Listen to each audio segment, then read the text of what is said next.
قال هي راودتني عن نفسي وشهد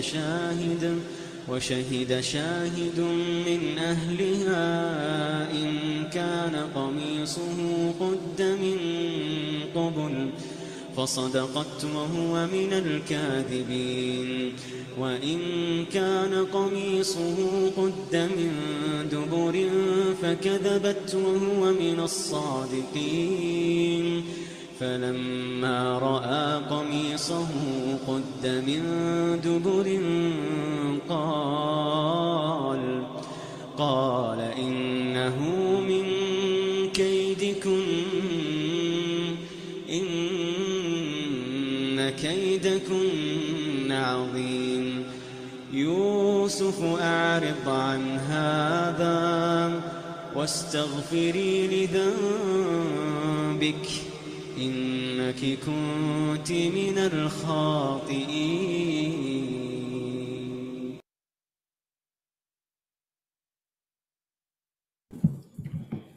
أعوذ بالله من الشيطان الرجيم بسم الله الرحمن الرحيم رب اشرح لي صدري ويسر لي أمري واحلل عقدة من لساني يفقه قولي رب زدني علما رب زدني علما رب زدنی علما اللہم فقہنا فی الدین آمین یا رب العالمین.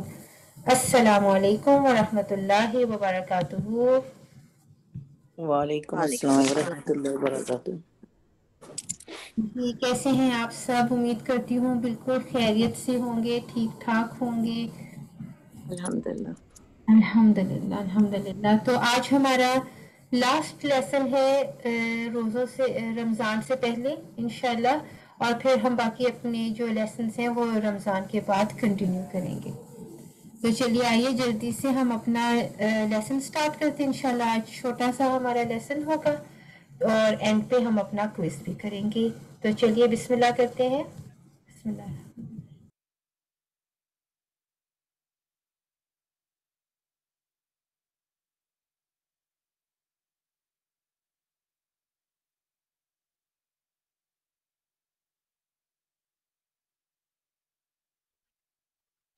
نحمده ونصلي على رسوله الكريم اما بعد فاعوذ بالله من الشيطان الرجيم بسم الله الرحمن الرحيم رب اشرح لي صدري ويسر لي امري واحلل عقدة من لساني يفقهوا قولي.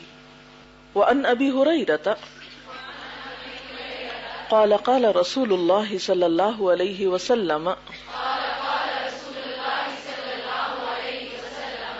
خصلتان لا تجتمعان في منافق حسن صمت ولا فقه في الدين رواہ الترمذی. حضرت ابو ہریرہ رضی اللہ تعالی عنہ سے روایت ہے، رسول اللہ صلی اللہ علیہ وسلم نے فرمایا، خصلتانی، دو خصلتیں، دو عادتیں، لا تجتمعانی، نہیں جمع ہو سکتی، فی منافقن، کسی منافق میں، کسی منافق میں یہ دو باتیں جمع نہیں ہو سکتی. کون سی؟ حسن سمتن، ایک تو اچھا اخلاق، خلق نیک یعنی عمدہ اخلاق، ولا فقہ فی الدین، اور نہ دین کی سمجھ. منافقین کی صفت قرآن پاک میں کیا بتائی گئی ہے؟ منافقین کی کچھ صفات ہیں پہلے پارے میں. جھوٹ بولتے ہیں اور کیا کرتے ہیں؟ دھوکہ دیتے ہیں اور کیا کرتے ہیں؟ لا یشعرون، اور کیا ہے؟ لا یعلمون. لڑائی کرنے میں گالی گلوچ پہ اترنا منافقت کی علامت ہے نا. جھوٹ بولنا بھی بد اخلاقی ہے، منافقت کی علامت ہے. وعدہ خلافی بھی بد اخلاقی میں شمار ہوتا ہے. امانت میں خیانت بھی بد اخلاقی میں شمار ہوتا ہے. قرآن پاک کے دوسرے مقامات سے ہمیں پتہ چلتا ہے، سورۃ التوبہ میں منافقین کی جب باتیں آتی ہیں وہاں لا یفقہون کی بات آتی ہے کہ وہ دین کی سمجھ نہیں رکھتے، نہ انہیں دین میں سمجھ بوجھ پیدا کرنے کا شوق ہے، نہ انہیں دین کی کوئی بات سمجھ میں آتی، ان کا شعور ہی کام نہیں کرتا. دین کی سمجھ کا تعلق کیا محض ذہانت سے؟ کوئی بہت مشکل باتیں ہوتی ہیں دین کی؟ نہیں، بہت آسان ہے ہمارا دین. روزمرہ کے عمل کی باتیں جو ہیں ان میں کوئی پیچیدگی نہیں ہے. لیکن کچھ لوگوں کو سمجھ کیوں نہیں آتی؟ کون سی بات ہمیں سمجھ میں نہیں آتی جو ہم کرنا نہیں چاہتے، جس کا ہمیں شوق ہی نہیں، جس میں ہماری کوئی دلچسپی نہیں؟ وہ نتیجہ کیا ہوگا؟ ہمیں سمجھ بھی نہیں آئیں گی۔ اور کون سی بات سمجھ میں آتی جس میں ہمارا اپنا پرسنل انٹرسٹ یا کوئی مفاد ہوتا ہے، وہ دور سے بھی سمجھ میں آ جاتی۔ تو منافق میں دو عادتیں جمع نہیں ہو سکتی۔ اب اپنے آپ کو پرکھیے، اس پر اپنے اخلاق کے بارے میں سوچئے کہ جب ہم کسی سے گفتگو کرتے ہیں تو ہمارا انداز کیا ہوتا ہے، ہم دوسروں کے بارے میں کس قسم کا گمان رکھتے ہیں۔ اچھا، حسن اخلاق کس چیز کا نام ہے؟ کس کو کہتے ہیں حسن اخلاق؟ کہ کوئی ہمارے ساتھ اچھا کرے تو جب ہم اچھا کریں اس کے ساتھ، کیا اس کو حسن اخلاق کہا جاتا ہے؟ جب کوئی اچھا نہ کرے تو بھی اچھا کرنا، کیوں؟ یہ تو کوئی بات نہ ہوئی، یہ تو بے وقوفی کی بات نہیں، حماقت نہیں کہ کوئی آپ کے ساتھ اچھا نہیں کر رہا پھر بھی آپ اچھا کیے جا رہے ہیں، آپ تو بے وقوف شخص ہیں۔ اگر ہم بھی وہی کریں گے جو وہ کر رہے ہیں تو پھر ہم میں اور ان میں تو کوئی فرق نہ رہا۔ اگر اچھے کے ساتھ اچھا کرنا ہے پھر تو کوئی اچھائی نہیں، پھر تو آپ بدلے کا بدلہ دے رہے ہیں۔ اصل اچھائی کب ہے؟ کہ جب کوئی اچھا نہ کرے تو بھی آپ اچھا کریں۔ اس پر اپنے آپ کو پرکھیے، کیا میں صرف ان لوگوں سے اچھا سلوک کرتی ہوں جو مجھ سے اچھے ہوتے ہیں، یا میرے اندر اتنا ظرف ہے کہ جو مجھ سے برا کرے میں اس سے بھی اچھا کر سکوں؟ اور دوسری بات یہ کہ کیا مجھے دین کی بات سمجھ میں آتی ہے؟ اگلی حدیث ہے وَأَنْ أَبِي هُرَيْرَةَ قَالَ قَالَ رَسُولُ اللَّهِ صَلَّى اللَّهُ عَلَيْهِ وَسَلَّمَ من سئل عن علم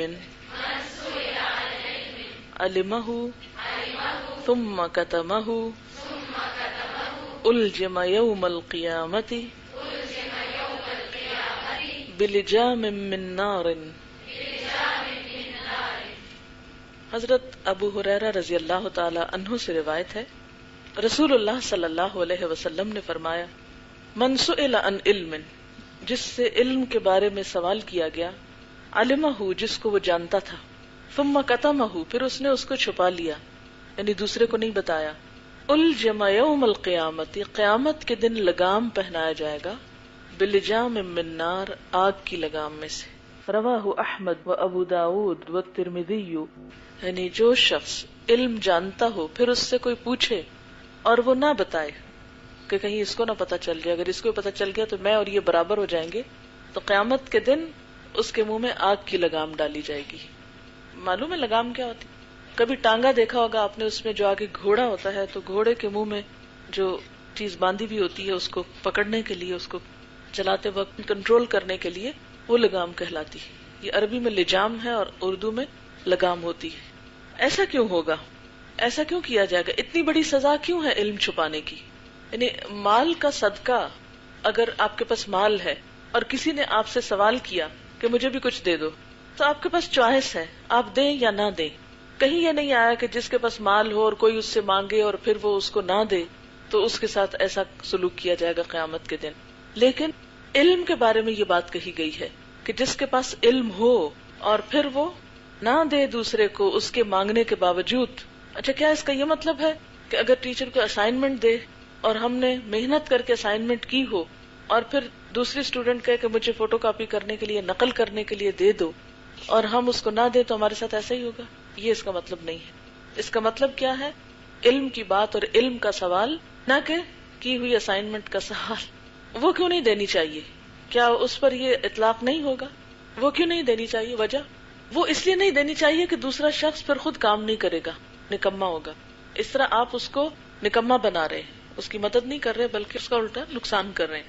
مثلا میں جب یونیورسٹی میں تھی تو میں نے اپنا ایک اصول بنایا ہوا تھا کہ جو کچھ میں پڑھتی تھی، کیونکہ اس سے پہلے میں قرآن پاک پڑھ چکی تھی تو ذرا سی میرے عربک کی جو بنیاد تھی مضبوط تھی، تو میں نے سوچا ہوا تھا کہ میں اپنے علم میں سے صدقہ کروں گی، کیونکہ طالب علموں کے پاس عام طور پہ پیسے تو نہیں ہوتے، تو علم دوسروں کو سکھاؤں گی۔ تو کسی بھی لڑکی کو کوئی کلاس میں پریشانی ہوتی تھی یا کچھ، تو میں اپنے کان کھلے رکھتی تھی کہ کہیں کسی کو کوئی مسئلہ تو نہیں کہ میں مدد کروں۔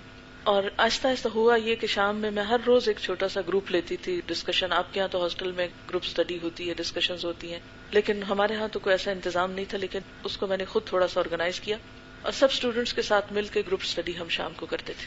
اس میں ایک ایک چیز ان کو سکھاتی تھی، لیکن جب اسائنمنٹ کی باری آتی تھی تو شروع میں یہ ہوا کہ ان کو مجھ سے یہ ایکسپیکٹیشن ہوئی کہ اب یہ کر لے اور ہمیں دے دے تو ہم بھی کر لیں. تو میں نے پہلے ہی دن بتا دیا اس کے بارے میں مجھ سے سوال بھی نہ کیا جائے اور نہ ہی مجھ سے کوئی ایکسپیکٹ کرے. آپ کو جو پوچھنا ہے آپ مجھ سے پوچھیں, لیکن لکھی ہوئی چیز نہیں دوں گی. کیوں؟ اس لیے کہ پھر تو امتحان ہی ختم ہو جاتا ہے, آپ کو تو پھر کبھی کام کرنا آئے گا ہی نہیں. اسی طرح یہاں پر بھی آپ ایک دوسرے کو صاف لفظوں میں بتا سکتے ہیں کہ یہ تو ٹھیک ہے لیکن یہ کام نہیں ہو سکتا, تاکہ دوسرا شخص غلط توقع نہ رکھے. میری ایک دوست تھی, بہت گہری دوست تھی, دونوں کے کمرے ساتھ ساتھ تھے ہاسٹل میں, اور ہر چیز ہم شیئر کیا کرتے تھے, کھانا پینا جو بھی ضروریات زندگی ہوتی تھی سب چیزیں ہم شیئر کرتے تھے. لیکن جب میں لائبریری سے بکس لاتی تھی اور میں اسائنمنٹ بناتی تھی تو وہ شیئر نہیں کرتی تھی. یہ تمہارا کام اور یہ میرا. کتابیں لینی اٹھائیں لے جائیں اپنے کمرے میں, پڑھیں جتنا چاہیں جو لکھیں, لیکن لکھی ہوئی چیز نہیں. تو اس سے کیا ہوا, ہماری دوستی پہ کبھی فرق نہیں آیا تھا, کبھی مشکل نہیں ہوتی تھی, کیونکہ وہ ایکسپیکٹ نہیں کرتی تھی, اسے پتا تھا کہ یہ میرا حق نہیں. ورنہ کیا ہوتا ہے عام طور پہ دوستیاں متاثر ہو جاتی ہیں کہ یہ کیسی دوست ہے کہ مجھے اپنی اسائنمنٹ بھی نہیں دیتی, یہ تو سب فراڈ ہے. جو سیکھنا ہے سیکھیں, جو چاہیے لیں.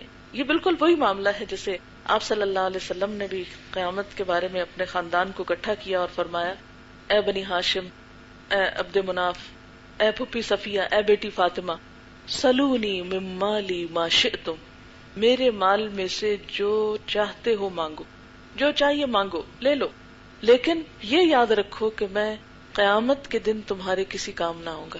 فإنی لا اغنی عنکم من اللہ شیئا, آخرت میں تمہارا ساتھ نہیں دوں گا, وہاں نہیں دوں گا اپنے عمل, یہاں جو چاہیے لے لو مجھ سے. ٹھیک ہے, تو اسی طرح علم میں سے جو چاہیے, جس طرح کا سوال کرتے ہو کرو, جو پوچھنا پوچھو, لیکن اسائنمنٹ کیا ہے, اعمال نامے کی طرح ہے, یہ نہیں دی جا سکتی. تو آپ لوگ بھی ایک دوسرے کو علم کے معاملے میں کوئی بخل نہ کرے, لیکن جہاں کام کرنے کی باری آئے تو سب کو کام کرنا چاہیے. یہاں کس قسم کے علم کے چھپانے کی بات ہے؟ بنیادی طور پر دین ہو یا دنیا, دونوں ہی ہے. صرف دین کا علم نہیں مراد, یہاں دنیا کا علم بھی, فائدہ مند علم کوئی بھی. مثلا اگر آپ نے کوئی چیز پہنی ہوئی, کوئی مجھ سے پوچھے یہ چادر آپ نے کہاں سے لی, اب میں اگر یہ کہوں کہ جی اگر میں نے ان کو بتا دیا تو انہوں نے میرے جیسی چادر پہن لی, تو پھر کیا ہوگا, میری تو شان ماری جائے گی. مجھے تو ہر ایک سے انوکھا نظر آنا چاہیے, اس لیے میں تو ان کو نہیں بتا سکتی کہ کہاں سے لی. تو ایسے علم کو چھپا جانا. اسی طرح اور مثلا کوئی اور مثال بتائیے, مثلا ٹیلر کا نہ بتانا, اور کس چیز کا نہ بتانا, کھانے کی ریسیپیز نہ بتانا, اور جی ہاں سبق یاد کرنے کے مختلف طریقے ہوتے ہیں تو ان میں سے کوئی طریقہ نہ بتانا, سب کچھ بتا دینا, خاص طریقہ چھپا کے رکھنا کہ اگر میں نے یہ بتا دیا تو یہ بھی اسی طرح کرنے لگ جائیں گے تو پھر. اور جی ہاں مثلا کسی بھی جگہ کے بارے میں, کسی لائبریری, کسی کتاب, کسی ایسی چیز کے بارے میں آپ کو معلوم ہے لیکن دوسرے کو نہیں پتا, آپ اس لیے نہیں بتا رہے کہ یہ بھی وہاں پہنچ گیا تو اس کی بھی موج ہو جائے گی. ہاں اگر وہ پوچھے اور پھر نہ بتائیں تو یہ جرم ہے, لیکن یہ لازم نہیں کہ آپ زندگی میں ہونے والے سارے اعمال کو بتاتے چلے جائیں, یہ بھی ضروری نہیں ہے. یہاں حدیث میں کیا ہے, من سئل عن علم, جس سے علم کے بارے میں سوال کیا گیا. اگلی حدیث ہے وعن کعب بن مالک قال قال رسول اللہ صلی اللہ علیہ وسلم من طلب العلم لیجاری به العلماء او لیماری به السفہاء او یصرف به وجوہ الناس یصرف به وجوہ الناس الیہ ادخلہ اللہ النار. حضرت کعب بن مالک رضی اللہ تعالی عنہ سے روایت ہے, رسول اللہ صلی اللہ علیہ وسلم نے فرمایا, من طلب العلم, جس نے علم طلب کیا یا علم حاصل کیا, کیوں, لیجاری به العلماء, تاکہ علماء پہ فخر کر سکے, او یا لیماری به السفہاء, بے وقوف لوگوں سے جھگڑا کر سکے, او یصرف به وجوہ الناس, یا لوگوں کے چہرے اپنی طرف متوجہ کرے, الیہ اپنی طرف, ادخلہ اللہ النار, اللہ اس کو آگ میں داخل کرے گا. اب آپ دیکھیں کہ علم سیکھنے کی کتنی فضیلت ہے, ہوا فی سبیل اللہ, اتنا اجر, اتنا ثواب, سب کچھ ہے, لیکن اگر اس کی نیت درست نہیں, علم حاصل کرنے کے مقاصد اچھے نہیں, تو پھر کیا ہے, نقصان بھی بہت بڑا ہے، سزا بھی بہت بڑی ہے. تو مقاصد کی خرابی میں 3 چیزیں شامل ہیں. نمبر 1 علماء کا مقابلہ، نمبر 2 فقہاء سے جھگڑا، اور نمبر 3 لوگوں کو اپنی طرف متوجہ کرنا، واہ واہ چاہنا. علماء کا مقابلہ کیا ہے؟ مثلاً یہ ہے کہ اگر کسی کو کسی بڑے مقام پہ فائز دیکھا تو انسان اپنے دل میں نیت یہ کر لے کہ میں بھی، ایک تو ہوتا نا کہ رشک تو جائز ہے نا، کہ ایک شخص جس کے پاس علم ہے وہ سیکھتا ہے، سکھاتا ہے، دن رات اس کو خرچ کرتا ہے اللہ کے راستے میں، تو انسان اس پہ رشک کر سکتا ہے اور تمنا کر سکتا ہے کہ یا اللہ مجھے بھی تو ایسا بنا. اور ایک یہ ہے کہ علماء پہ فخر کرنا کہ تم کیا چیزوں میں تم سے بڑا بن کے دکھاؤں گا، یعنی ایسا مقابلہ جو انہیلدی ہو. اور سفہاء یا بے وقوفوں سے جھگڑنے کا کیا مطلب ہے؟ بحث مباحثہ کرنا، ان کو لیٹ ڈاؤن کرنا، حقیر سمجھنا. ٹھیک ہے، یعنی اپنے آپ کی اہمیت جتانے کے لیے جو ناسمجھ بیچارے لوگ ہیں ان سے سوال کرنا، ایسے سوال کرنا جس سے ان کو زج کیا جا سکے. کبھی آپ کے ساتھ تو نہیں ایسا ہوا؟ یعنی کچھ لوگوں کی عادت ہوتی ہے نا کہ اگر ان کے پاس زیادہ علم ہو تو وہ کیا کرتے ہیں، جن کے پاس نہ ہو ان کے ساتھ کیا معاملہ کرتے ہیں، کیا سلوک کرتے ہیں ان کے ساتھ. ایسے ایسے ٹیڑھے سوال ان سے کریں گے کہ جس سے دوسرے لوگ شرمندہ اور ذلیل ہو کے رہ جائیں. ایک تو نا کسی کو سکھانے کے لیے سوال کرنا، مثلا آپ کی کوئی ٹیچر آپ سے کوئی سوال کرتی ہے، کوئی پوچھتی ہے اچھا اس کے بارے میں بتائیے یہ چیز کیسے ہے، وہ ایک اور چیز ہے. اور ایک سوال یہ ہوتا ہے کہ دوسرے کو نیچا دکھایا جائے، ذلیل و خوار کیا جائے، دوسرے کو شرمندہ کیا جائے، دوسرے پہ ثابت کیا جائے کہ یو نو نتھنگ، کچھ نہیں آتا تم کو، کوئی چیز نہیں ہو تم. اس طرح کا انداز نہیں اختیار کرنا چاہیے. ٹھیک ہے، یعنی اللہ آپ کو قرآن کی نعمت دے رہا ہے، علم دے رہا ہے، تو آپ کو کس چیز سے بچنا ہے کہ جو لوگ مثلاً آپ کے گھر میں ہیں یا آپ کے ہمسائے میں ہیں یا آپ کی پرانی دوستیں ہیں جن کو نہیں آتا یہ علم، تو آپ نے ان کے سامنے شو آف نہیں کرنا کہ ہمیں بہت آ گیا ہے، ہم بہت جانتے ہیں، بلکہ کس طرح کا معاملہ کرنا ہے، عاجزی کا معاملہ کہ اللہ ہی بہتر جانتا ہے. اور اس میں ایک ہیلپنگ ایٹیٹیوڈ ہوتا ہے نا، ایک شخص جس کو کچھ نہیں آتا آپ اس کو عزت سے، پیار سے، محبت سے سکھاتے ہیں. اور ایک یہ ہے کہ آپ اس کو ٹیز کرتے ہیں، کیا پڑھا تم نے، عمر گوائی، تانے دیتے ہیں، جھگڑے کرتے ہیں، بحثیں کرتے ہیں، یعنی بے وجہ ٹیسٹ کرنا دوسرے کو اور اس کو ثابت کرنا کہ تم کچھ نہیں جانتے. کیونکہ ہر شخص کسی نہ کسی معاملے میں، یعنی بڑے سے بڑا عالم بھی آپ نے دیکھا ہوگا کہ بعض اوقات کسی خاص معاملے میں اس کا علم نہیں ہوتا. ایک موقع پر حضور صلی اللہ علیہ وسلم جب مدینہ تشریف لائے تو اہل مدینہ کیا کیا کرتے تھے، کھجور کے درختوں کو پیوند کرتے تھے، اس سے پھل بہت آتا تھا. تو آپ صلی اللہ علیہ وسلم نے کہا کہ تم نہ کیا کرو، یہ کیوں کرتے ہو، مطلب ایسے مشقت ہے، محنت ہے فالتو کی. پیوند کرنے کو مطلب سمجھتے، ڈرافٹنگ، یعنی ایک درخت کی ٹہنی کو دوسرے کے ساتھ جوڑ کے اس کو اوپر سے پٹی سی باندھ دی جاتی ہے، پیچ کرنا. تو ہوا یہ کہ اس سال پھل کم آیا. تو آپ نے جب پوچھا تو لوگوں نے کہا کہ آپ نے چونکہ منع کیا تھا تو اس لیے ہم نے وہ کام نہیں کیا، اس وجہ سے پھل کم ہے. تو آپ نے فرمایا انتم عالم بامور دنیا کو، تم اپنی دنیا کے امور کو زیادہ جانتے ہو، جو کرتے تھے وہی کرو تاکہ پھل کم نہ آئے. حالانکہ آپ اللہ کے پیغمبر تھے، لیکن اس واقعے سے بتانا کیا مقصود تھا، اس نعوذ باللہ یہ مطلب نہیں کہ آپ کے پاس علم نہیں تھا یا کوئی آپ کے مرتبے میں اس سے کمی ہوتی. مطلب یہ ہے کہ ہر شخص کا اپنا ایک فیلڈ ہوتا ہے اور دوسرے فیلڈ میں وہ ضروری نہیں کہ ایکسپرٹ ہو. اب آپ دیکھیں کہ ایک میڈیسن کا شعبہ ہے، اس میں کتنے فیلڈز آ گئے. آپ کسی ہسپتال میں ذرا جا کے کھڑے ہوں، ڈاکٹرز کے ناموں کی لسٹ پڑھیں اور شعبہ جات کے نام پڑھیں تو کیا کچھ ہوگا. اس میں بہت سارے شعبے آ جاتے ہیں نا اس میں، یعنی اسکن سے لے کے، ہڈیوں سے لے کے، خون، گوشت، مسل اور الگ الگ آرگنز، اور پھر ان کے اندر بھی مزید ڈویژن. تو یہ سب کیا ہے، علم کے شعبے ہیں. اب اگر آپ اسکن اسپیشلسٹ کے پاس جاتے ہیں اور اس سے آپ کڈنیز کا مسئلہ ڈسکس کرنے لگتے ہیں تو ٹھیک ہے وہ ایک سطحی نالج تو رکھتا ہے لیکن ڈیٹیل میں نہیں جانتا. تو اب آپ کہیں تم کیسے ڈاکٹر ہو جس کو یہ نہیں پتا، تو یہ نہیں کہہ سکتے ہم. ہر شخص کی ایک لمٹ ہے. اب اگر ایک شخص ایک فیلڈ کا ماہر ہو گیا ہے، اسپیشلسٹ ہو گیا، اور وہ دوسرے کو اس فیلڈ میں بے وقوف بنائے، اس سے بحث کرے، مباحثہ کرے، تو یہ تو کوئی اچھی بات نہ ہوئی. اور تیسری چیز یہ ہے کہ لوگوں کے چہرے اپنی طرف متوجہ کرے. اس کا کیا مطلب ہے، لوگوں کے چہرے اپنی طرف متوجہ کرنا، کہ لوگوں کی بھیڑ آس پاس ہو جائے، میرے بہت سے لوگ میرے پاس آ جائیں، میں اتنا پڑھوں، ایسا پڑھوں، اتنا سیکھوں، لوگوں کا ہجوم اکٹھا کروں. یہ نیت نہیں ہونی چاہیے. آپ کو کیا خبر کہ اگر ایک شخص بھی آپ سے اچھی طرح سیکھ گیا تو معلوم نہیں وہ کتنے فائدے کا، اور ہو سکتا ہے کہ سارے ہجوم میں سے کوئی کسی کام کا نہ ہو. یعنی لوگوں کی توجہ حاصل کرنے کے لیے نہیں سیکھنا. کون سے 3 مقاصد جو ہیں وہ درست نہیں ہے علم سیکھنے کے؟ علماء کا مقابلہ نہیں کرنا، یعنی اپنے سے زیادہ علم رکھنے والوں سے مقابلہ بازی نہیں کرنی، رشک تو کرنا ہے لیکن کیا نہیں کرنا؟ مقابلہ نہیں کرنا، اپنے سے چھوٹوں یا کم علم والوں سے جھگڑا نہیں کرنا، اور لوگوں کی توجہ اور لوگوں کی تعریف چاہنے کے لیے نہیں علم حاصل کرنا۔ اچھا، لوگوں میں ضروری نہیں ہے کہ عوام الناس اور پبلک ہو، اس میں بعض اوقات ہم فیملیز میں بھی تو مقابلے کرتے ہیں نا۔ میں ایسا پڑھ کے دکھاؤں گا کہ سارا خاندان حیران ہو جائے گا، سب کا منہ بند کرا دوں گا، ایسی ڈگری حاصل کروں گا۔ اصل میں یہ گفتگو میں نے کہیں سنی تھی، اس لیے کوٹ کر رہی، تو مجھے اتنی حیرت ہوئی کہ یہ بھی کوئی بات ہے؟ آپ پڑھو، سیکھو جو کرنا ہے، اس سے کیا ملے گا کہ سب کا منہ بند ہو جائے گا تو وہ تو پھر بیٹھے رہیں گے، بس اس کے لیے زندگی گنواؤ گے۔ حیرت نہیں ہوتی؟ یعنی شیطان ہمارے لیے غلط کاموں کو کتنا خوشنما بنا کے دکھاتا ہے نا ہمیں، اور نیتیں خراب کر کے ساری زندگی کی محنتیں برباد کروا دیتا ہے۔ تو ہمیں اپنی نیت کی بھی حفاظت کرنی ہے، کسی کے مقابلے پر نہیں۔ اگلی حدیث ہے وَأَنْ أَبِي هُرَيْرَةَ قَالَ قال رسول اللہ صلی اللہ علیہ وسلم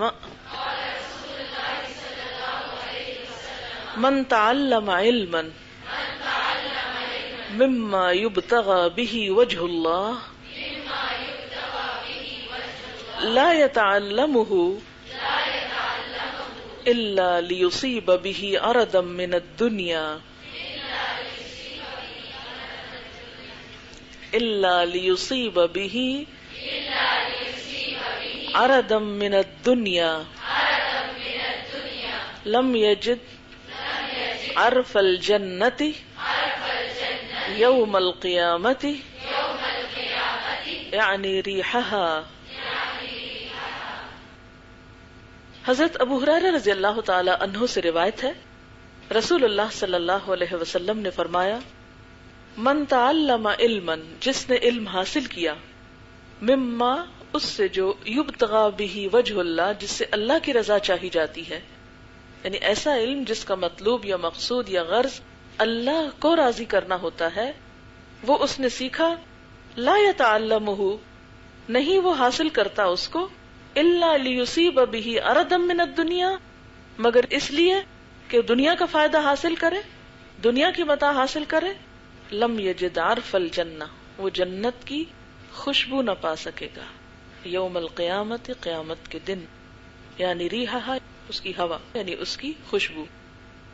یعنی جو دین کا علم صرف اس لیے حاصل کرے کہ اس کے ذریعے دنیا کی عزت اور دنیا کی شہرت سمیٹے، دنیا حاصل کرنے کا اس کو ذریعہ بنائے، تو اس کا انجام کیا ہوگا کہ قیامت کے دن وہ جنت تو کیا، جنت کی خوشبو سے بھی محروم ہو جائے گا۔ اور آج کل ہمارا حال کیا ہے؟ ہم ہر دوسرے سے پوچھتے ہیں، اچھا یہ ڈگری حاصل کر کے تمہیں کیسی جاب ملے گی، اس کے بعد تمہیں کون سی نوکری ملے گی، کتنے پیسے کماؤ گے۔ دیکھیں، مردوں کی تو ضرورت ہوتا ہے نا کمانا، کیونکہ انہوں نے خاندان کو پالنا ہے، لیکن افسوس یہ کہ اس دور میں عورت کو بھی کمائی کا ذریعہ بنا لیا گیا ہے۔ ہم لڑکیوں کے لیے بھی عموماً ایسی ہی تعلیم پسند کرتے ہیں کہ جس سے وہ کچھ کما سکے، کچھ حاصل کر سکے، اور پھر ساتھ ہی چلے دنیا کے علوم اس کے لیے سیکھیں، پڑھیں، اگر کسی میں اہلیت ہے، صلاحیت ہے، ذہانت ہے، قابلیت ہے تو ٹھیک ہے، لیکن دین کا علم پڑھ کے پھر اس سے یہ توقع رکھنا کہ وہ اس کے ذریعے کچھ کما کے لائے، اس سے زیادہ ذلت کی بات اور کیا ہو سکتی۔ اس نیت سے انسان سیکھے کہ اس سے مجھے دنیا حاصل ہو، یہ بات درست نہیں۔ اتنا ہی کافی ہے، صرف تھوڑی سی ڈسکشن کرنا چاہوں گی تاکہ جذب کر سکے، ٹھیک ہے نا، کیونکہ جو علم جذب نہ ہو اس کا فائدہ نہیں۔ کیا سیکھا آج آپ نے؟ کیا بات سٹرائک کی آپ کو آج کی احادیث میں سے؟ جی آپ دین کا علم دنیا کمانے کے لیے نہیں سیکھنا، مجھ کو دین کا علم مجھے اللہ کی رضا کے لیے سیکھنا ہے، اللہ کو خوش کرنے کے طریقے معلوم کرنے کے لیے۔ آپ بتائیے کیا سیکھا؟ کسی بھی کام کو کرنے سے پہلے مقاصد کا واضح ہونا بہت ضروری ہے۔ مثلا علم حاصل کریں، آپ یہاں پر آئے ہیں، کیا مقصد ہے آپ کا؟ کسی سے جھگڑنا ہے، کسی کو بے وقوف بنانا ہے، کسی کو ذلیل کرنا ہے، کسی کا مقابلہ کرنا ہے، یا پھر اللہ کو راضی کرنا ہے؟ کیا کرنا ہے؟ یہ ہم سب کو سوچ لینا چاہیے۔ اگر اللہ تعالیٰ نے ہمیں علم حاصل کرنے کے سارے ذرائع یا مواقع دیے اور اچھا استاد دیا ہے تو ان چیزوں کی پھر قدردانی کرنی چاہیے۔ قدردانی کیسے ہوگی یہ بتائیے؟ مثلا استاد بہت دور سے آیا ہے سکھانے کو اور ہم اس دن چھوٹی سی بات سے چھٹی کر لیں، اس وقت میں کچھ اور کام شروع کر دیں، یا کچھ اور؟ سب سے پہلے تو یہ کہ کلاس کے اندر اٹینٹو بیٹھے. سب سے بڑی قدردانی یہ ہے کہ نہیں.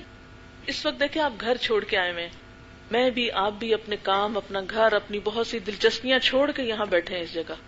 اور اگر اس جگہ بیٹھ کے بھی ہم نے سونا ہے، یا اس جگہ بیٹھ کے بھی ہم نے ادھر ادھر باتیں کرنی ہے لکھ لکھ کے، یا پھر یہ کہ استاد کچھ پڑھا رہا اور ہم کوئی اور ہوم ورک کر رہے ہوں، تو یہ سب کچھ کیا قدردانی میں شامل ہے؟ یہ ناقدری ہے. تو پہلی چیز جو پریکٹیکلی کرنے کی ہے وہ کیا ہے کہ کلاس میں حاضر ہونا ہے، اور حاضر ہو کر حقیقت میں حاضر ہونا ہے، حاضر ہونے کا حق ادا کرنا ہے. سب اور چیزیں اور دلچسپیاں اور مصروفیات اور چیزیں کام چھوڑ کر پوری توجہ اس کام پر رکھنی. پھر یہاں سے اٹھ کر بھلا نہیں دینا، جا کر اس کو دہرانا ہے. اور کیا کرنا ہے؟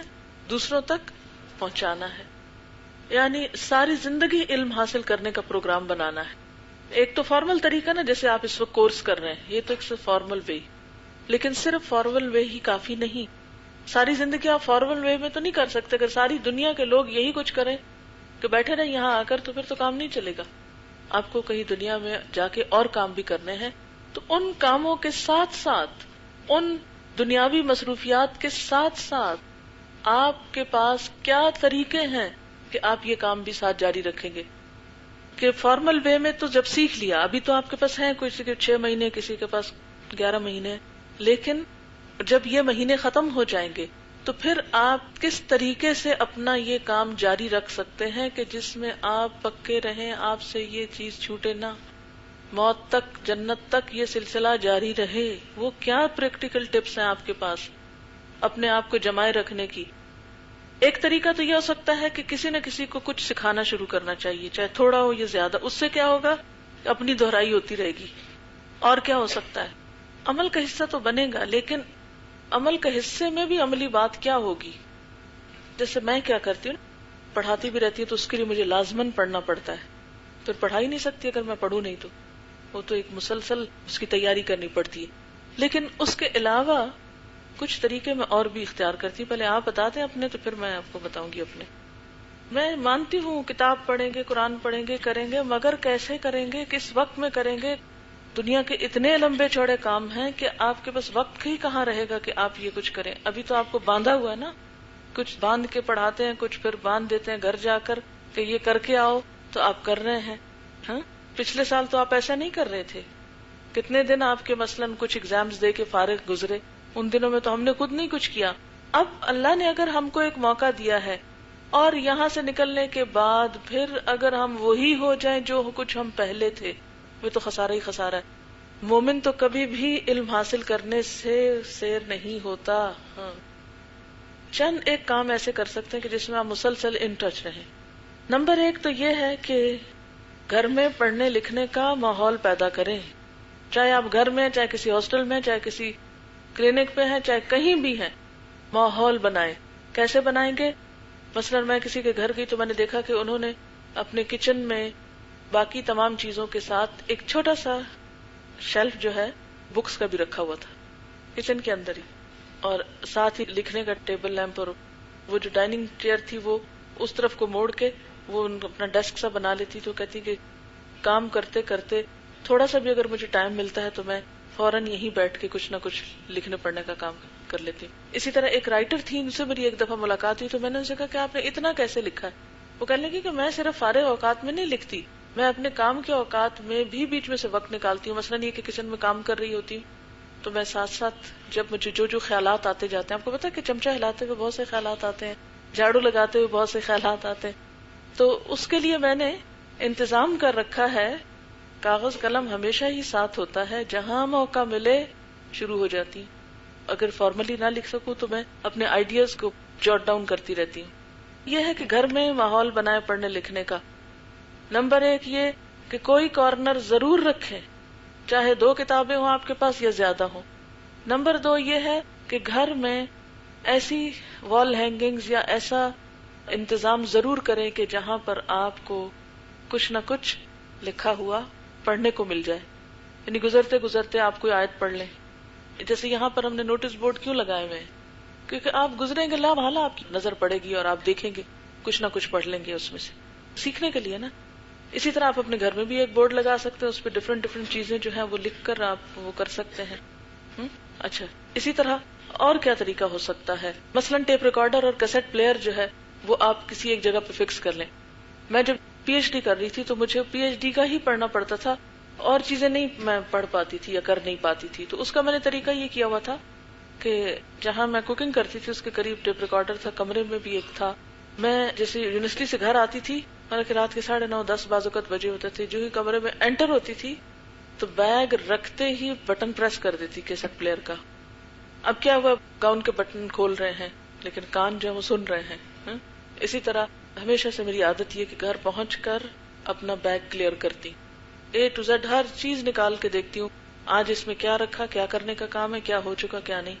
اس دوران بھی جب کہ ہاتھوں سے کچھ کام ہو رہا ہے تو کان مسلسل سن رہے ہیں. پھر اسی طرح جب کچن میں کام ہو رہا ہے تو مسلسل کان سن رہے ہیں. اس طرح الحمدللہ میں نے بہت دفعہ قرآن کو آڈیو میں سنا، بہت دفعہ سننے کا موقع ملا. یعنی پورا قرآن چلتا تھا، یعنی کیسٹ کو ترتیب سے رکھا ہوا تھا، بس اندر جاتے ہی پریس کیا بٹن، اپنے کام شروع کیے. بہت سی عورتیں گھروں میں بیٹھی خاموش، جو صفائی کر رہے ہیں، چیزیں ٹھیک کر رہے ہیں، ادھر ادھر.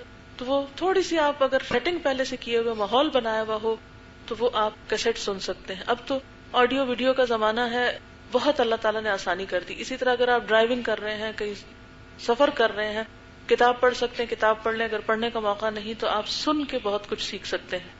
اسی طرح ہمیشہ اپنے بیگ میں ایکسٹرا مٹیریل چاہے چھوٹا سا رکھیں، ضرور ہونا چاہیے کہ جس کو آپ کہیں بھی ہلکا سا بھی بور ہونے لگے تو نکال کے پڑھیں. پھر اسی طرح بیڈ سائڈ ٹیبل پر لازماً رسالہ یا کوئی کتاب یا جو بھی چیز آپ کو مستقل پڑھنی ہے وہ ہونی چاہیے، تاکہ آپ جو ہی بیڈ پہ لیٹتے ہی تو نیند نہیں آتی، تھوڑا سا تو ٹائم ہوتا ہی ہے کہ جس میں آپ کچھ پڑھ سکتے ہیں. اور سوتے وقت جو پڑھا جاتا ہے وہ سارا دماغ میں ٹھہرا رہتا ہے جب تک کہ آپ اٹھ جاتے ہیں، پختہ ہوتا ہے اندر جا کے. یعنی آپ کے سرانے کے نیچے یا آپ کی بیڈ سائڈ پہ لازماً پڑھنے کا کچھ ہونا چاہیے. ہم بہت سے ڈیکوریشن پیس ادھر ادھر کی اوٹ پٹانگ چیزیں سجا کے رکھ لیتے ہیں اور سیکھنے سکھانے کی کوئی چیز ہمارے آس پاس نہیں ہوتی. اور کہاں پر کیا کر سکتے ہیں آپ؟ جو ورکنگ وومن ہیں وہ اپنا ٹی بریک میں، لنچ بریک میں بیٹھ کے اور ساتھی خواتین کے ساتھ ادھر ادھر کی گپ شپ لگانے، غیبت کرنے، اس کی بجائے کوئی بک ریڈنگ کر سکتے ہیں، قرآن سکھا سکتے ہیں. اور کیا کر سکتے ہیں آپ؟ یعنی یہ یاد رکھیے کہ مصروف زندگی میں اگر آپ یہ چاہیں کہ آپ کو پھر اسی طرح فارغ وقت ملے کچھ کرنے کا تو وہ نہیں ملے گا.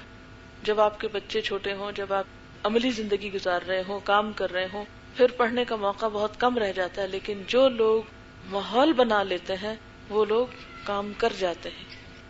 ایک اسکالر کا جو ایک لیکچر ہوتا ہے وہ بہت سی محنت کا نتیجہ ہوتا ہے، بہت سی تیاری کے بعد وہ ڈیلیور ہوتا ہے. تو اس کو اگر آپ سنتے ہیں، اور یہ یاد رکھیے کہ ایک دفعہ سننے سے سب کچھ نہیں سمجھ میں آ جاتا، اور ایک دفعہ سن لینے سے سب کچھ نہیں جان لیتے آپ اس کو بار بار سن سکتے ہیں.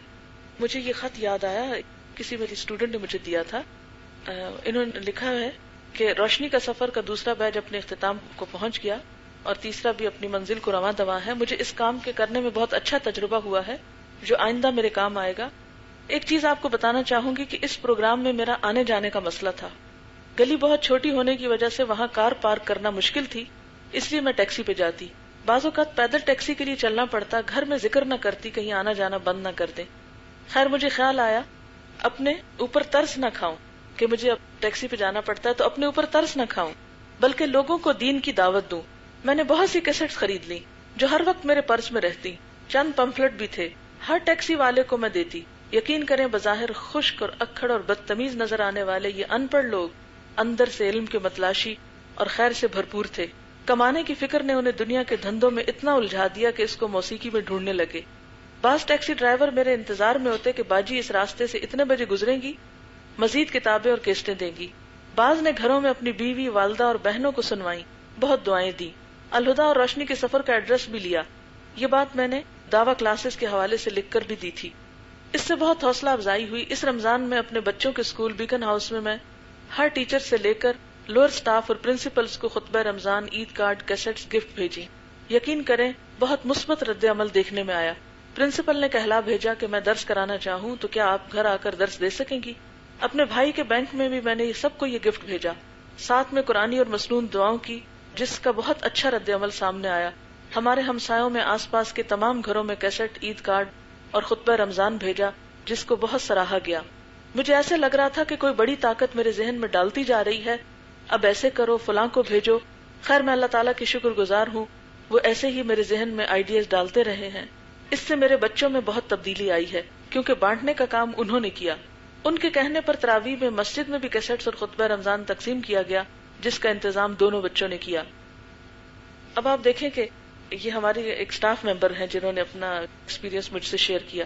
اب وہ میں نے آپ سب کے ساتھ شیئر کر لیا، سب کو ایک آئیڈیا مل گیا کہ بعض اوقات ایسے لوگ جو راستے میں ہوتے ہیں، جن کو آپ نہیں جانتے، آپ ان کو کوئی چیز دیتے ہیں، وہ ایسا صدقہ ہے کہ جس کا آپ ریٹرن نہیں چاہتے، اور وہ دائیں ہاتھ سے دیں تو بائیں کو خبر نہ ہو، وہ اس میں آ جاتا ہے، اور معلوم نہیں اس سے ان کی زندگی میں کتنی تبدیلی ہو. سبحانک اللہم و بحمدک نشہد ان لا الہ الا انت نستغفرک و نتوب الیک. والسلام علیکم ورحمۃ اللہ وبرکاتہ.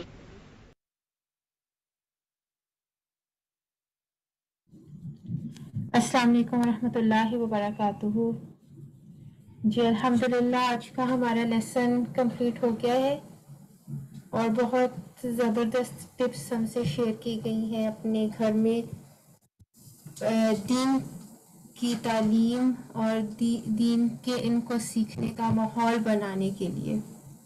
تو چلیے آئیے اب ہم سب سے پہلے اپنا کوئز کرتے ہیں، اور آپ میں سے جس کو آنسر آتا ہے وہ اپنا ہینڈ ریز کر دیجئے. چلیے سٹارٹ کرتے ہیں ہم، بسم اللہ. اوکے جی، سب سے پہلا کوشچن ہے منافق میں کون سی دو عادتیں جمع نہیں ہو سکتی؟ سچی بات کرنا، نماز پڑھنا، اچھا اخلاق، دین کی سمجھ. ہاں جی جی سسٹر غزالہ آپ آنسر دیجیے. جی، یہ منافق میں کون سی دو آتے جمع؟ منافق انسان میں دو آتے نہیں ہو سکتی، ایک تو اچھا اخلاق اور دوسرا دین کی سمجھ بوجھ. اچھا جی، جزاک اللہ خیر. اب ہم آپ کا آنسر دیکھتے ہیں. اچھا اخلاق، دین کی سمجھ بوجھ، بالکل ٹھیک آپ نے جواب دیا، جزاک اللہ. اب نیکسٹ کوشچن دیکھتے ہیں ہم. قرآن کے پہلے جز میں منافق کی کون سی 5 خصلتیں بیان کی گئی ہیں؟ آپ نے ان میں سے 5 جو ہے وہ سلیکٹ کرنی ہے. سو یور آپشنز آر دھوکہ، جھوٹ، گھر والوں کے ساتھ بد اخلاقی، شراب نوشی، امانت میں خیانت، وعدہ خلافی یا لڑائی جھگڑا. ہاں جی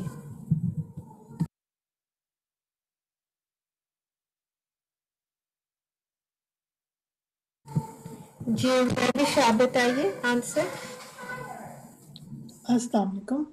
دھوکہ، جھوٹ، امانت میں خیانت، وعدہ خلافی، لڑائی.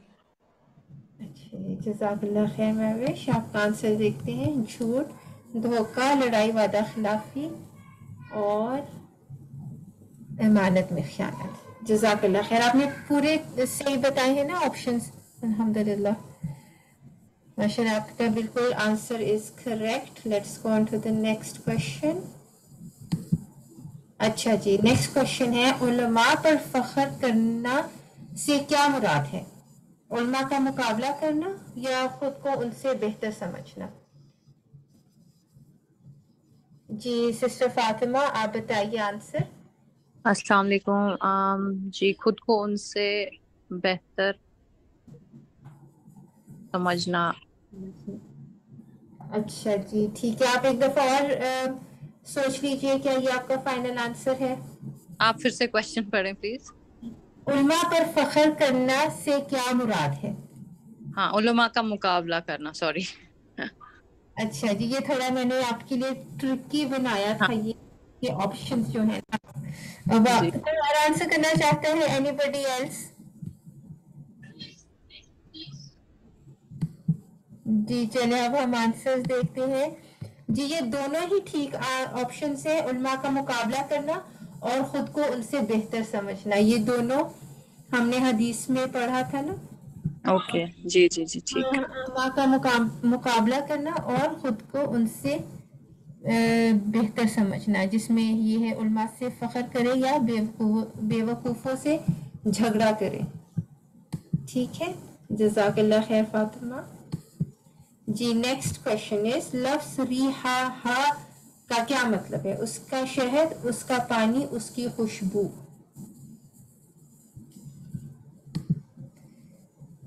جی سسٹر غزالہ آپ بتائیے.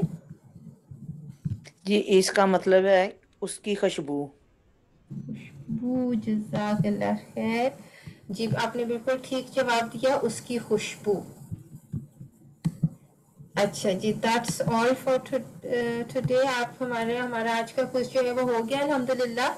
اور آپ میں سے اگر کوئی کچھ شیئر کرنا چاہتا ہے، آج ہمارا لاسٹ لیسن ہے رمضان سے پہلے، اور باقی جو ہمارے انشاءاللہ تھوڑے سے اور لیسنز رہ گئے وہ ہم رمضان کے بعد انشاءاللہ کنٹینیو کریں گے. تو اگر آپ میں سے کوئی بھی بات کچھ شیئر کرنا چاہتا ہے، کچھ جو بات اچھی لگی ہو، any take away message that you've got from today's lesson. Sorry میں دیکھتی ہوں. ہاں جی فاطمہ آپ کا ہینڈ ریس ہے. جی آج کے لیسن میں نے امپورٹنٹ چیز جو مجھے پتہ چلی وہ ہے کہ آپ کے گھر کا ماحول کتنا امپورٹنٹ ہے. ایون اف آپ کتنا بھی بزی ہو، اگر آپ کا گھر کا ماحول صحیح ہو تو اس سے آپ کی لائف میں کافی فرق پڑے گا. آپ کے بچوں کی اپ برنگنگ کافی اچھی ہوگی. جی ماشاءاللہ زبردست بات کہی آپ نے. گھر میں جو ہم اپنی انوائرمنٹ ہم بنا سکتے، اسپیشلی جو ہم مدرس ہیں، ہم اگر اپنے گھر کا انوائرمنٹ اس طرح کا بنائیں گے تو ڈیفینیٹلی اس کا افیکٹ جو ہے وہ ہمارے بچوں پر ڈائریکٹلی جائے گا. جزاک اللہ خیر. جی سسٹر غزالہ آپ بات کرنا چاہتی ہیں. جی میں نے آج مجھے اس لیسن میں جو حسن اخلاق کے بارے میں پہلے بھی تھا، لیکن میں اپنے بچوں کو ہمیشہ یہی بات کہتی تھی جو آج میں نے اساتذہ سے سنی. اس میں یہ ہے کہ جو آپ کے ساتھ اچھا نہ کرے اس کے ساتھ ہمیں اچھا کرنا چاہیے. برے کے ساتھ ہم اگر ویسا ہی کریں گے تو ہم میں اور ان میں کوئی فرق نہیں رہے گا. اور یہ ہمیشہ میں اپنے بچوں کو بات سمجھاتی رہتی ہوں کہ اگر آپ کے ساتھ کوئی غلط بات کرے یا آپ کو کوئی غلط کہے تو آپ اس کا جواب پتھر سے نہ دیں، آپ ان کو مسکرا کر اس کا جواب دیں. اور انشاءاللہ تعالی اللہ تعالیٰ آپ لوگوں کے لیے آسانیاں پیدا کرتا ہے، کیونکہ اگر ہم ان کا جواب پتھر سے دیں گے تو ہم میں اور اس انسان میں کوئی فرق نہیں رہتا. جی ماشاءاللہ بہت بہت اچھی بات کہی آپ نے. اور یہی سب سے مشکل بات ہے، یہی سب سے مشکل کام ہے کہ کوئی ہمارے ساتھ اچھا ہے تو ہم ڈیفینیٹلی اس کے ساتھ ہم اچھا ہی ہوں گے. لیکن اگر کوئی ہمارے ساتھ برا کرے گا، برائی سے پیش آئے گا، تو ہمارا بالکل بھی دل نہیں کرے گا کہ ہم آگے سے اس کے ساتھ جی اتنا نائس بنے، اچھا رویہ اختیار کرے. تو یہی تو اصل میں وہ امتحان ہے نا ہمارا. جی لیکن سسٹر میں تو بالکل ایسا ہی کرتی ہوں جس طرح میں بتا رہی ہوں، اس پہ عمل کرتی ہوں اور بچوں کو بھی یہی نصیحت کرتی ہوں. جی ماشاء اللہ ماشاء اللہ. میں آپ سے بالکل اگری کرتی ہوں. جی میں آج آپ سب کو بتانا چاہتی ہوں جو سسٹر غزالہ ہے یہ اصل میں میری جو چھوٹی بہن ہے ان کی ساس ہے، ان کی مدر ان لا ہے، اور انہوں نے بالکل 110% یہ بات بالکل ٹھیک بولی ہے، اور یہ بالکل ایسی ہی ہے. ماشاءاللہ ماشاءاللہ بہت بہت اچھی خاتون ہے، اور جتنی میں ان کی تعریف کروں اتنی ہی کم ہے. جزاک اللہ خیر. آپ کو زندگی، صحت، تندرستی اور لمبی زندگی عطا فرمائے. آمین. آمین. ہاں تھینک یو. جزاک اللہ خیر. اچھا جی ماشاءاللہ آج ہمارا بہت زبردست جا رہا ہے لیسن ہمارا. جی سسٹر شازیہ آپ کچھ کہنا چاہیں گی ہمیں، کوئی بات جو آپ کو اچھی لگی ہو؟ ایون آپ رمضان کے متعلق آپ میں سے اگر کسی نے کچھ کوئی ٹپس شیئر کرنا چاہتا ہے رمضان میں قرآن پڑھنے سے متعلق، یا کوئی بھی اچھی بات کرنا چاہتا ہے تو وہ بھی آپ ضرور کر سکتے ہیں، کیونکہ انشاءاللہ نیکسٹ ویک سے رمضان سٹارٹ ہو رہا ہے ہمارا الحمدللہ. تو چلیے پھر ہم آگے چلتے ہیں. میں نے بھی تھوڑے سے پوائنٹس لکھے تھے اپنے لیے، اور میں آپ کے ساتھ بھی شیئر کرنا چاہتی ہوں کہ ہمیں ایسا علم حاصل کرنا جس کا مطلوب یا مقصود اور غرض صرف اللہ کی رضا چاہنا ہو. جیسے کہ ہم نے حدیث میں پڑھا کہ علم ایون جب ہم علم حاصل کرتے ہیں اس کے پیچھے بھی ہماری نیتوں کا درست ہونا کتنا زیادہ ضروری ہے. اور پھر دین کا علم دنیا کمانے کے لیے نہیں بلکہ اللہ سبحانہ تعالیٰ کی رضا حاصل کرنے کے لیے سیکھنا چاہیے. اور پھر اچھے استاد اور اچھے موقع کی قدر کرنی چاہیے. بالکل ہمیں یہ بات اپنے بچوں کو بھی سکھانی چاہیے کہ جو استاد ہوتے ہیں وہ ہماری لائف میں کتنی بڑی بلیسنگز ہوتے ہیں. اور جیسے کہ اب ہم استاذہ فرحت ہاشمی سے سیکھ رہے ہیں تو یہ ہماری لائف میں ایک بہت بڑی بلیسنگ ہے. اللہ سبحانہ تعالیٰ ان کو صحت عطا فرمائے, ان کو لمبی زندگی عطا فرمائے.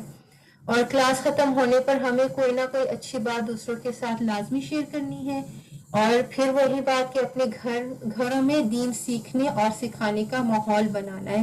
تو چھوٹی چھوٹی ٹپس جو ہمیں استاذہ نے دی تھی کہ ہم ایون کام کرتے ہوئے بھی اگر قرآن پلے کر دیں. آج کل تو بہت ایزی, اپنے فون پہ یوٹیوب کھولا, اس پہ قرآن پلے کر دیں, ٹی وی پہ قرآن لگا لیں, ہم بھی سنیں, ہمارے بچے بھی سنیں, اور ہمارا گھر جو ہے وہ قرآن پاک کی برکتوں سے بھر جائے. اور اسپیشلی اب رمضان آ رہا ہے تو میں آپ سے شیئر کرنا چاہتی ہوں کہ رمضان میں بہت سارے پروگرامز ہو رہے ہیں جس میں دورہ قرآن ہے اور قصص القرآن ہے. اور میں انشاءاللہ وہ آپ کو میں واٹس ایپ کا جو ہمارا رب زدنی علما کا گروپ ہے اس میں ڈیفینیٹلی شیئر کروں گی آپ کے ساتھ. اور اگر آپ میں سے کوئی بھی جوائن کرنا چاہتا ہے وہ گروپس تو آپ اس میں ان گروپس میں کیا ہوتا ہے کہ آڈیو سینڈ کر دی جاتی ہیں تو آپ اپنے ٹائم میں اپنی سہولت سے آپ وہ سن سکتے ہیں. اور انشاءاللہ وہ میں آپ کو شیئر کر دوں گی. اور آپ سب کے لیے بہت ساری دعائیں آپ رمضان میں اپنی دعاؤں میں یاد رکھیے. سب کو, اپنے گھر والوں کو, اپنے رشتہ داروں کو, دوستوں کو, اپنے ارد گرد جو آپ کے نیبرز ہیں سب کو. اور I hope you all have a lovely Ramzan and make the most of it. جزاک اللہ خیر. ہم اپنا آج کا سیشن آج ادھر ہی اینڈ کرتے ہیں انشاءاللہ. سی یو آفٹر عید. الحمدللہ. اوکے جی. سبحانک اللہم و بحمدک اشہد ان لا الہ الا انت استغفرک و اتوب الیک. السلام علیکم ورحمۃ اللہ وبرکاتہ.